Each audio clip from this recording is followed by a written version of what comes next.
The outcast mother.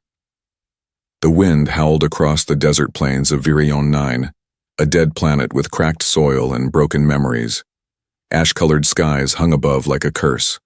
Nothing moved. No birds, no machines, no life, except for one figure walking, alone. Ria's long, tattered robe dragged behind her. Her silver skin was marked with dirt, sweat, and pain. Her hair, once black like the void, was now tangled and gray with dust.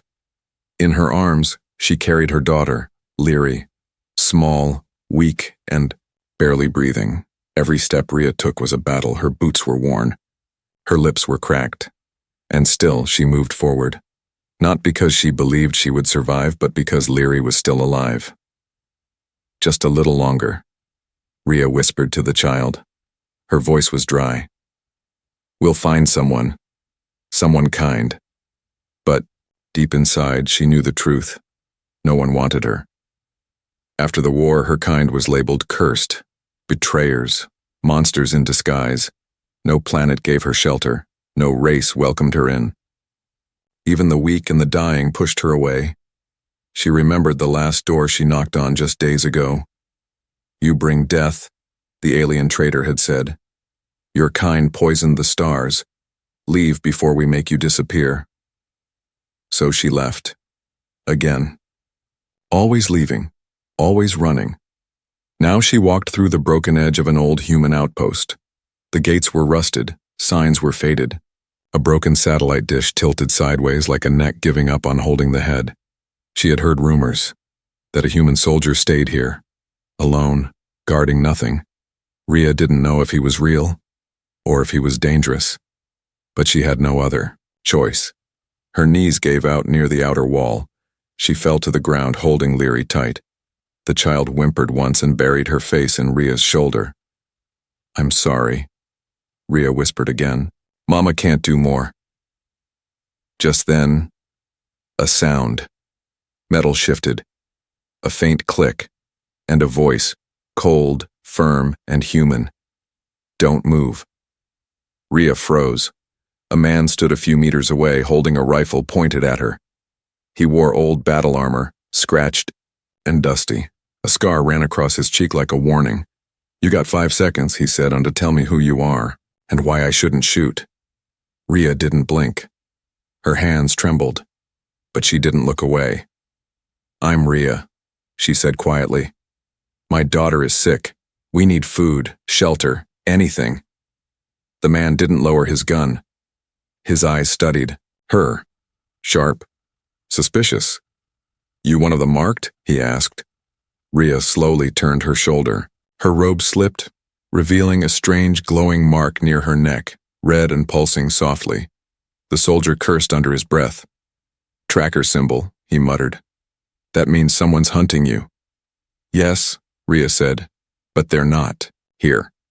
Only we are. Silence. Heavy. Long. Then, the man lowered the gun. Just a little. I'm Jackson, he said. You're not coming inside, but you can sit by the wall. I'll leave some food. That's all. I understand. Ria said. She watched as he backed away, never turning his back on her. Smart man. A few minutes later he returned, tossed a can of food and a water bottle near the wall. Don't get close to the fence, he warned. It's rigged. Ria nodded. She crawled to the supplies, opened the can with shaky fingers, and began feeding Lyri first. The little girl chewed slowly. Then tears rolled down her cheeks, not from pain, not from fear, from relief. Thank you, Ria said, looking toward the outpost tower. Jackson had already disappeared inside, but she knew he was still watching. She could feel his eyes, not full of trust, but not full of hate either. Maybe, just maybe, something had changed. The sun dipped low. Shadows stretched across the wasteland. Ria held her daughter close and stared at the sky. I don't know if we'll survive, she whispered. But tonight, we're not alone. And for now, that was enough. The soldier and the silence. The desert wind didn't sleep that night. It scraped against the metal walls of the old outpost like claws, Inside the watchtower, Jackson sat by the window, rifle across his lap, one eye on the thermal scanner and one on the girl and her mother outside. They hadn't moved much. The mother, Rhea, had curled up beside the wall, arms wrapped around the little one. No tent, no fire, just cold metal and her body heat to protect the child. Jackson hated this. Not her, not the kid, just the reminder. Because 10 years ago, a woman and a child had died on his watch. Civilians. Wrong intel. Wrong call. His call. And now, here they were again. Different faces. Same silence. He muttered to himself, "Don't get involved." He told himself he'd done enough already, gave them food, water. What else was expected of him? But guilt was a slow poison. It didn't shout. It whispered. And Jackson was tired of listening. Down by the wall, Rhea didn't sleep either. She watched the stars through half-closed eyes. Her daughter Leary had finally stopped coughing, her tiny chest rising and falling softly. But every sound made Rhea tense, every shift in wind, every distant echo, every memory of the war. Her people had once trusted the stars. Now the stars hunted them. She whispered prayers in her native tongue, not even words, just sounds, soft and ancient, maybe forgotten, and somewhere in the tower above a human listened. Near midnight, the silence broke. Leary woke up screaming. Rhea jolted upright, clutching her child. Her eyes scanned the shadows. Was someone coming? Then she saw it. Fever. The girl's forehead was burning. "No, no, no, not now," Rhea whispered. "Please stay with me." She reached for the water, dipped a cloth, pressed it to Leary's skin. The girl trembled. Her eyes rolled back. Rhea panicked. She looked toward the tower, hesitated, then stood and ran toward the door, cradling Leary. She didn't care if there were traps. She didn't care if Jackson shot her. She banged her fist on the metal. "Please," she cried out. "She's burning. I don't have anything. Just please help her." No answer. She banged again. Harder. Then the door opened. Jackson stood there, shirtless, tired, rifle slung across his shoulder. His face like stone. He looked at the girl, then back at Rhea, then said nothing. He simply stepped aside. Inside the outpost, Rhea sat beside a dusty medbed. Jackson rummaged through a small crate of supplies. "She's got infection," he said. "Finally. Desert fever. I've got one injector left." He held it up, silver with glowing blue fluid inside. "This is strong. If it works, she'll live. If she's too weak..." He didn't finish. Rhea nodded. "Do it." Jackson pressed the injector into Leary's tiny arm. The fluid hissed inside. Then the wait began. Rhea sat with her daughter's hand in hers, her other hand on her chest, muttering again in that ancient, soft language. Jackson watched quietly. "What are you saying?" he asked. "A lullaby," she said. "My mother used to sing it when I was sick." He nodded once, said nothing more. The silence returned, but it wasn't empty anymore. An hour passed. Leary stirred. She blinked, coughed once, then whispered, "Mama?"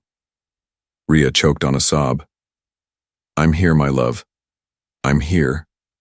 Jackson turned away, hiding something in his eyes. He walked to the corner, poured 2 mugs of rehydrated tea. One for her, one for himself. He handed it to Rhea. She looked surprised. "Why?" she asked. "You helped her survive," he said, staring at the stars outside the cracked window. "I just pushed a needle." Rhea looked at him. Really looked at him. "You've lost someone too," she said softly. Jackson didn't reply. He didn't need to. The silence spoke louder. Later that night, Rhea tucked Leary onto a makeshift bed. The child was breathing steady now, cheeks less pale. Jackson stood at the door. "You can stay for the night," he said. "But tomorrow..." "I don't know." Rhea nodded. "Tomorrow is far," she replied. "Tonight is mercy." He gave her one last look, then left the room. In the darkness, Rhea held her child close, and for the first time in weeks, she cried. Not from fear, not from hunger, but from something softer, something she hadn't felt since her husband died. Hope. Rain and regret. The morning didn't come with sunlight. Instead, it came with clouds, thick, dark, and boiling across the violet sky like a storm was dragging its anger across the land. The planet hadn't seen rain in months, but today, it poured. Jackson stood on the edge of the tower, arms crossed, his eyes scanning the horizon. Sheets of rain crashed down like punishment from the sky. The old metal walls of the outpost groaned under the weight of it. Behind him, inside the main room, Rhea was boiling water on the small power stove. Her daughter Leary lay asleep on the bed, her fever finally broken, tiny fingers twitching in a dream. The room smelled like dust and heat and something new. Hope. But outside, something wasn't right. Jackson adjusted the scanner. A strange signal kept blinking on the radar, faint, sporadic, like something far away was testing the airwaves. He didn't like it. Rhea watched the water boil. She hadn't spoken much that morning. Her eyes were tired but not weak. There was a kind of strength in her now, a calmness that came from surviving one more night when she thought death was certain. She stirred the herbs she had brought in a cloth pouch. Alien medicine, something her husband had taught her before he died. The rain outside was soothing. It was the first natural sound that didn't feel threatening. Leary stirred. "Mama." "I'm here," Rhea whispered, placing a hand on her daughter's head. "Sleep. The sky is crying, but we are safe." Jackson came inside, shaking the water from his jacket. "There's a cave half a mile north," he said. "We'll go there tonight. This storm's not normal. We need to move." Rhea looked up. "Is something coming?" Jackson didn't answer immediately. He just stared at the scanner's blinking light. "I think they found you," he said quietly. "Or they're trying to." Rhea's face tightened. "We won't put you in danger." Jackson frowned. "You already did." Then, after a pause, he added, "But I let you in. That's on me." Rhea didn't speak. The silence between them stretched like a tight wire. Then she handed him a warm cup of tea. "For the road," she said. Jackson took it. They sat across from each other in the dim light, steam rising between them, and for a moment, the war felt far away. That night, before the rain stopped, Jackson wrapped supplies in thermal wraps, packed emergency rations, and checked his sidearm twice. Rhea carried Leary on her back, wrapped in layers of cloth to keep the child dry. They moved together, side by side, into the storm. The rain soaked them quickly. The path was slippery and the wind howled with every step. Lightning cracked across the sky in strange alien patterns. Halfway to the cave, Rhea slipped on a rock. She fell hard, Leary letting out a weak cry. Jackson was there in seconds. "Are you hurt?" he shouted through the rain. Rhea shook her head. "Just the mud." He helped her up. His hand lingered for a second longer than needed. They didn't speak about it. The cave appeared at the edge of a jagged cliff, half hidden by thick vines and stone. Jackson pulled out a small torch. The cave was dry, deep, and still. He secured the entrance with a motion sensor, then helped Rhea settle inside. Leary coughed once, curled up beside her mother, then went still again. Jackson removed his jacket and laid it near her like a blanket. Rhea looked at him surprised. "You don't seem like a man who shares much," she said softly. "I'm not," he replied. She smiled faintly. "Then why?" Jackson stared at the flickering torchlight on the cave wall. "Because I keep remembering the ones I couldn't save." He didn't say more. Rhea didn't press. She simply said, "Then maybe this time you will." Later that night, as the rain faded into a soft whisper outside the cave, Jackson stood watch at the entrance. He could hear Rhea humming, a soft lullaby, the same one she whispered in the outpost. this time not in fear, but in peace. The human soldier looked out into the night, his eyes scanning for threats. But deep down, he wasn't just guarding them anymore. He was guarding a chance.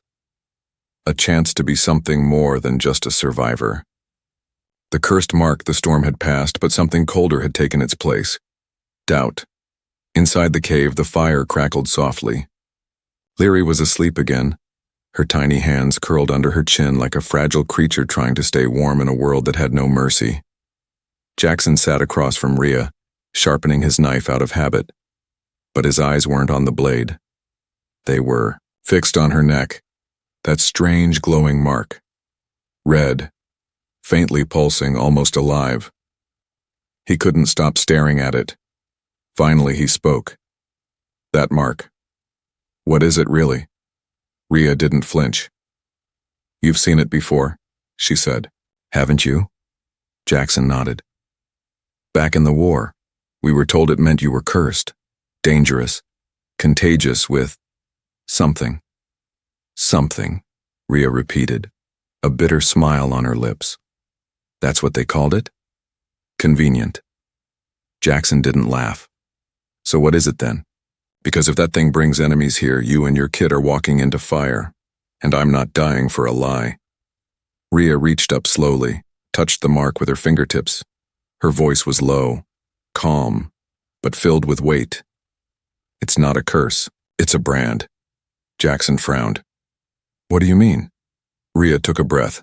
Her eyes flicked toward Leary, then back to Jackson. When the war began, the council feared rebels would hide among civilians, so they made these. She touched the mark again. Trackers. Forced on those they suspected of betrayal or silence. Jackson leaned forward. You were branded by your own people? Rhea nodded. My husband was a general. He disobeyed an order. He refused to bomb a human refugee ship.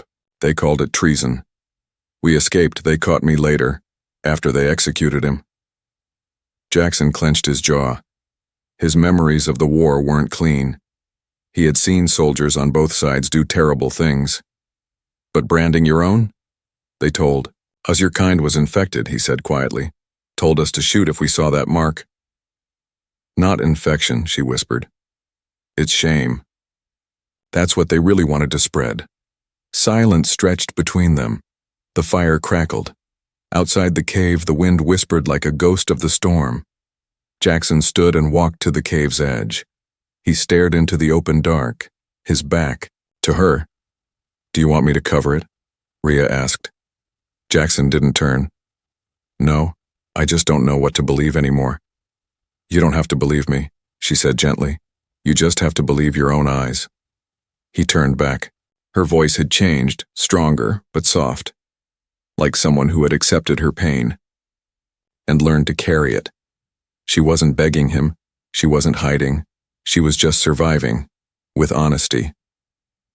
Later that night, Jackson couldn't sleep. He stared at Leary as she slept beside her mother. The child looked peaceful, innocent. Nothing like a curse. He remembered something. A girl he once saw during the war, hiding behind rubble, crying. A soldier beside Jackson raised his gun, and Jackson had hesitated. He couldn't remember if she lived or died. But tonight he was certain about one thing. He didn't want to hesitate again. Morning came with golden light bleeding through cracks in the cave. Rhea sat outside, watching the sunrise. Her hair moved with the wind. The mark on her neck glowed faintly in the light, but now Jackson didn't see a curse. He saw a warning, not about her, but about the lies they had been fed for years. He stepped beside her, handed her a wrapped ration bar. I believe you, he said. Rhea looked at him, unsure. I've been a soldier for too long, Jackson added. I forgot how to think for myself. You remembered, she said quietly. They sat together in silence as the light grew stronger. Not friends, not yet, but no longer strangers. Something was shifting, not just the trust between them, but the world they had known. The attackers' return. The cave was quiet. Too quiet. Jackson felt it in his bones before the scanner even blinked. That tension, that unnatural stillness in the wind, like the world itself was holding its breath. He rushed to the motion sensor planted near the cave mouth. The light was flashing. Red fast. Movement, he muttered. Rhea looked up from where she was braiding Leary's hair. Her hands froze. The mark on her neck flickered, faster than before. Drones? She asked. Could be, Jackson said. Or worse. 10 minutes later, they were packed. Jackson loaded his rifle, clipped an extra pistol to his side, and handed Rhea a stun blaster. She hesitated. I haven't used one since. He cut her off. Don't freeze now. If they're tracking that mark, they won't talk first. She nodded, kissed Leary on the forehead, and pulled her daughter close. Leary stared at them both, silent. But something strange shimmered in her big blue eyes, like she already knew what was coming. The first drone came at dusk, a sleek black oval with red sensors and whirring wings, scanning the terrain like a vulture in the sky. Jackson spotted it from a distance, moved fast, raised his rifle and fired. One shot, boom. The drone spiraled out, crashed into a rock and exploded in a small burst of flame. Too easy, Jackson muttered, but it was never just one. Within seconds, more appeared. 3, then 5. One of them launched a flash scan sweeping red light across the cave's entrance. They've locked onto the mark, Rhea shouted. Jackson cursed. They're not scouting, they're calling in troops. They ran. Through the narrow rock passage behind the cave, an escape route Jackson had prepared weeks ago just in case. He had never thought he'd use it. With 2 fugitives at his back, the drones followed. Their wings buzzed like angry wasps, beams of red light dancing off the rocks.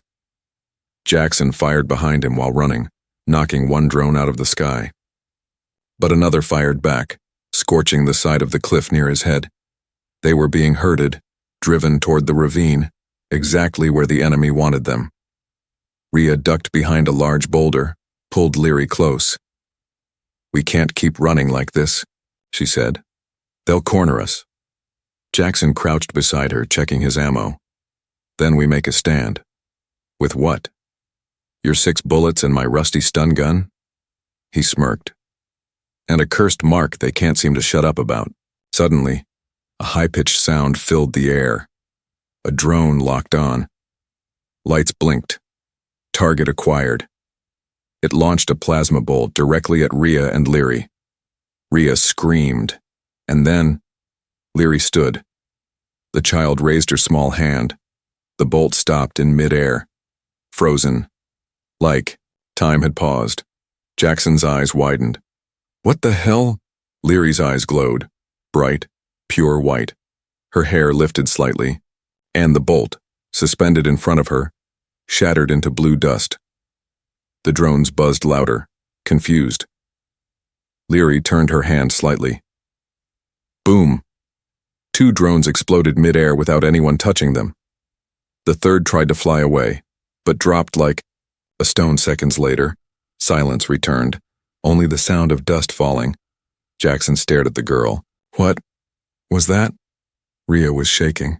I didn't know, she whispered. I never saw her do that before. She's not just tracked, Jackson muttered.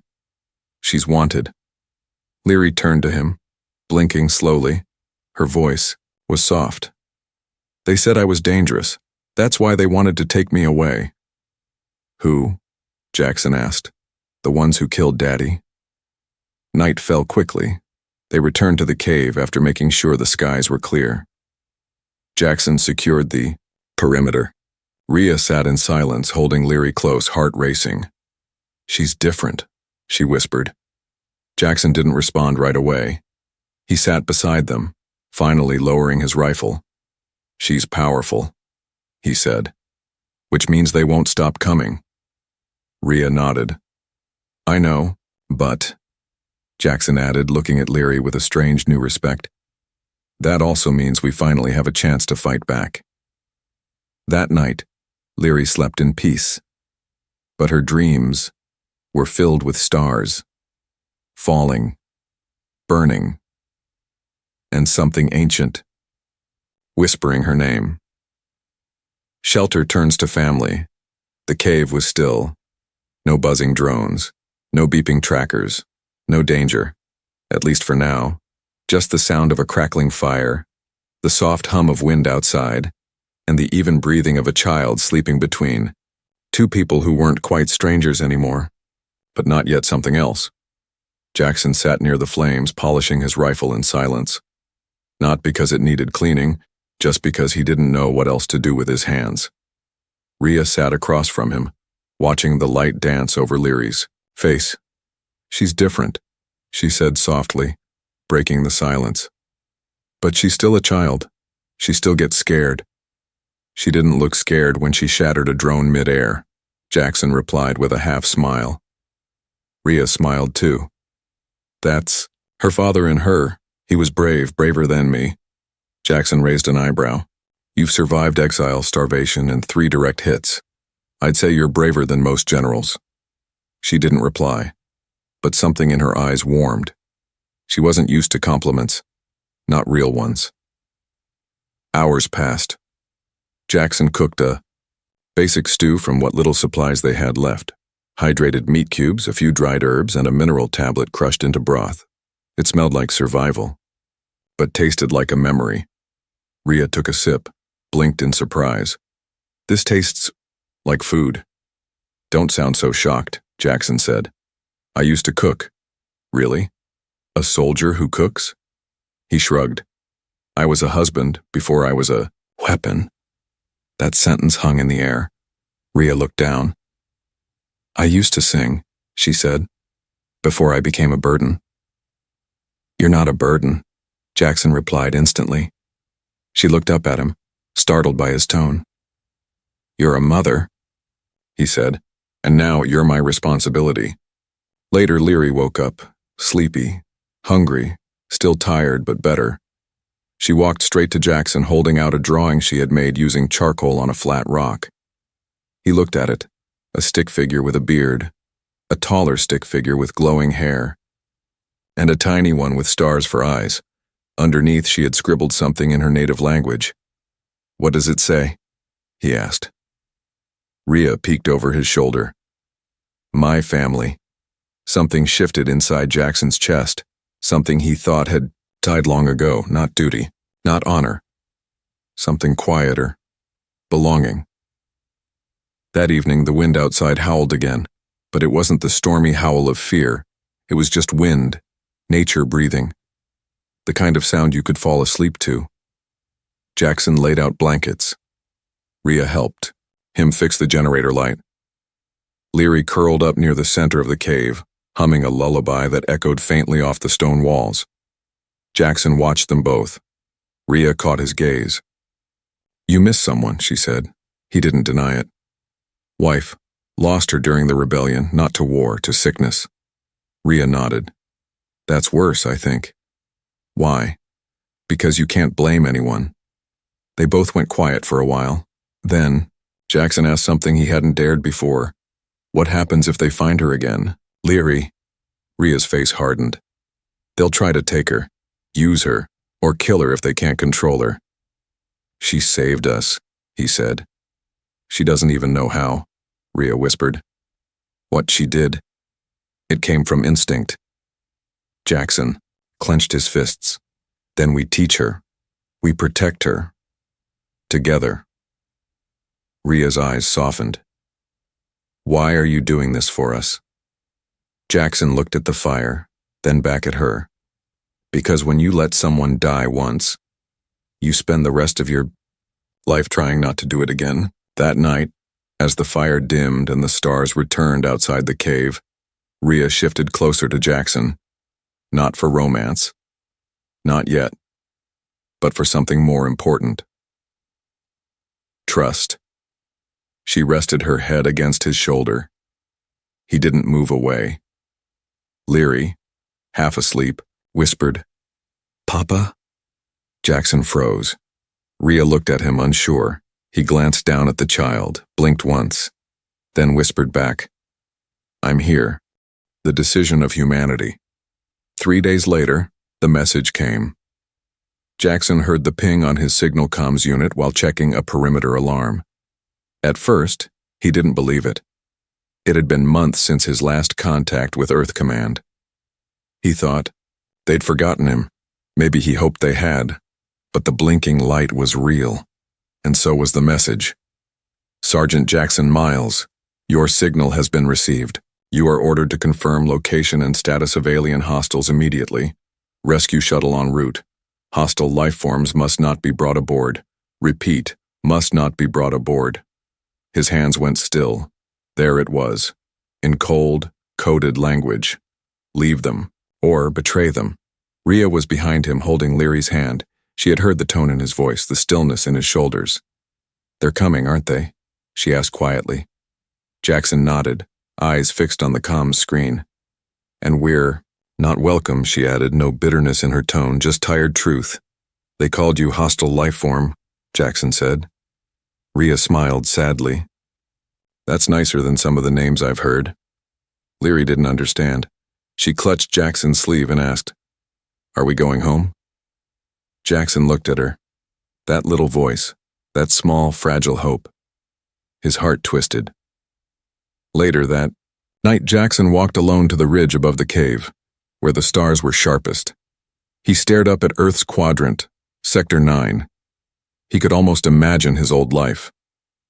The base, his commander, the rules, the mission, the loyalty he once swore.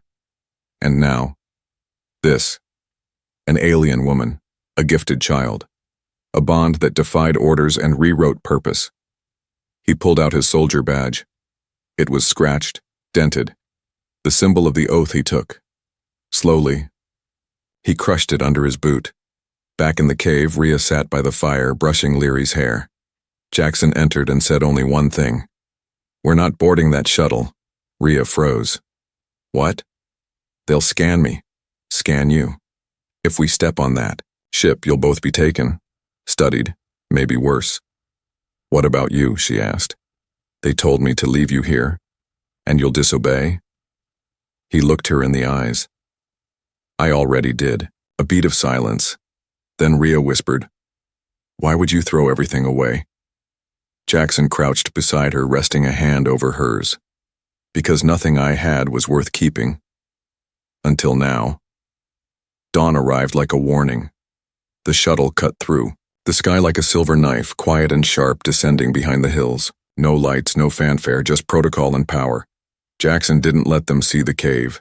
He met the ship alone on the ridge. A soldier stepped out, helmeted, armed, cold. Sergeant Miles, the voice said through a modulator. You have 2 minutes. Where are the hostiles? Jackson stared at him. I buried them, he said. Came across 2 bodies yesterday, a woman and a child, starved to death. The soldier tapped his scanner. Signal says their tag is still active. Jackson pulled out a jammer device, modified from Rhea's mark. I scrambled it. Didn't want predators picking at the corpses. The soldier paused. You disobeyed orders. Jackson didn't blink. You left me here with nothing. I found something worth protecting. That's not disobedience. That's humanity. The soldier raised his weapon halfway, but Jackson raised his voice. Do it. If you're going to make me disappear, fine, but I won't let you touch them. Not while I'm breathing. A long silence. Then the soldier lowered his gun. Fine, he said. This conversation never happened. You were never here. They were never here. He turned and walked back toward the shuttle. Jackson stood in the dust, unmoving, as the ship lifted off and vanished into the clouds. Back at the cave, Rhea waited, holding Leary's hand tight. When Jackson returned, he looked tired. Burned. But free. They believed you? She asked. No, he said. But they let me go anyway. Why? He shrugged. Maybe they didn't want to fight someone who actually stood for something. That evening, they left the cave for good. Jackson found an old hover transport buried beneath sand. Took 2 days to repair it. They packed what little they had and rode across the desert into the unknown, not as fugitives, not as strangers, as a family. Leary sat between them, head resting on Rhea's shoulder. Jackson drove quietly, eyes on the horizon. A new planet waited. A place with no labels, no war, no curses, just a chance to start again. And maybe, just maybe, write a story no one could erase.